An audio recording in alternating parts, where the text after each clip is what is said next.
Please welcome Mr. Bill King.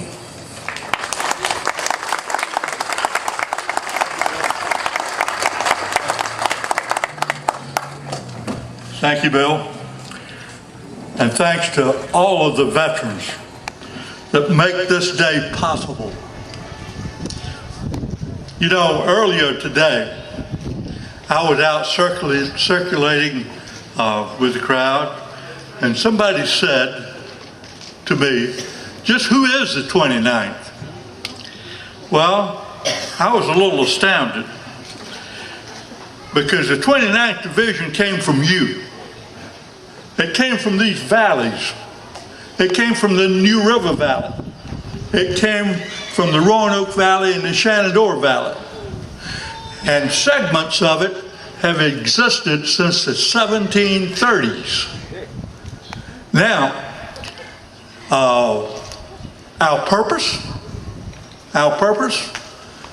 when we're physically able, to defend this country, which some of our guests today, and many of you out there, have done so valiantly.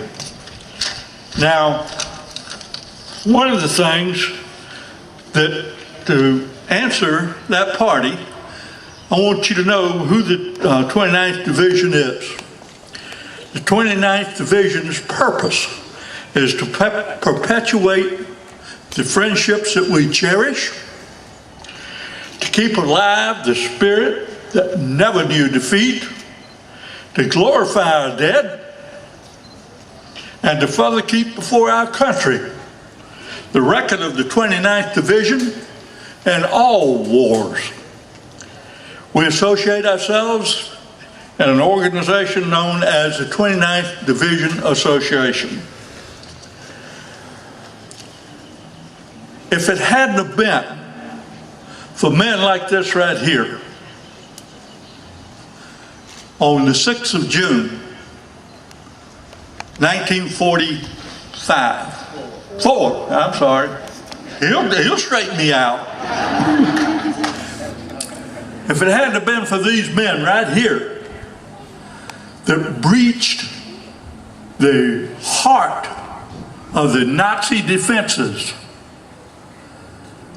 they and those friends that never returned, that were never even recovered, some of them, those defenses were so hard. I've been to those beaches myself. I've been there at low tide and looked back up to where they were trying to get to. And I can't imagine how a human being could have made that 300 yards under the terrific fire that they were under from every imaginable armament there was, from fighting positions that hadn't been taken out. But these men survived. One of them said that this day will never be forgotten. That gentleman's name was John Robert or Bob Slaughter. He was a member of then Dog Company.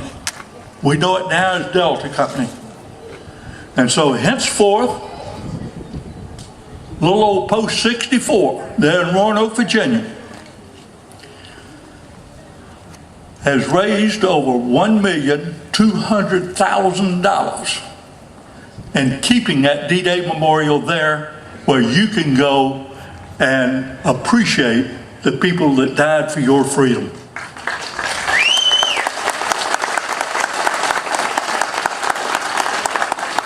My fellow countrymen, that's who the 29th is.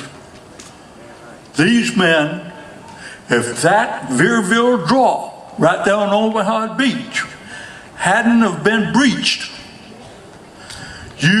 number one, we wouldn't be having this assembly. Number two, you would probably be speaking Russian. Number three, you probably wouldn't be here unless you were fair-skinned and almost blonde. It's the truth. That's what our opposition was doing. They did it over 5 million times. And like I said, it took the fortitude of men that would not quit, that men whose motto was ever forward and 29, let's go. It took the fortitude of those men. The gentleman on my far left, John Kessler, even survived the Battle of the Bulge. John was a first lieutenant.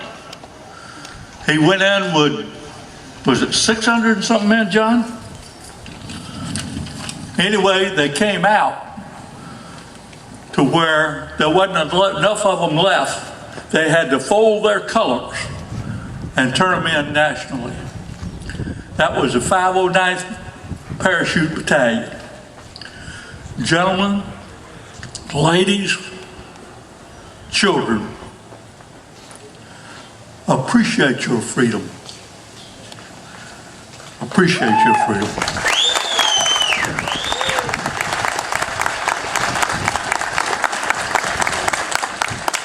By the way, the next speaker, my favorite American citizen, or one of my favorite American citizens,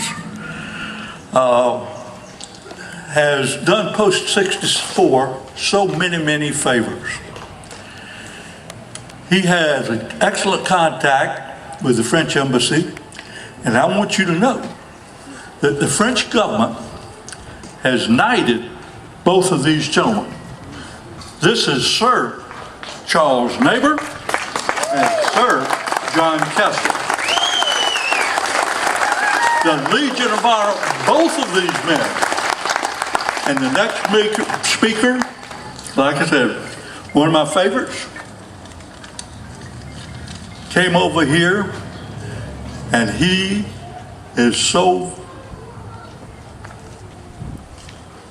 determined to pay back what these American soldiers did for his country. At this time, I give you none other than Monsieur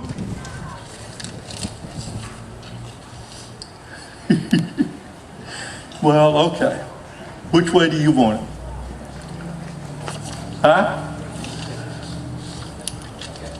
He's worked with us so many times, and I'm going to let Bill do the further introduction.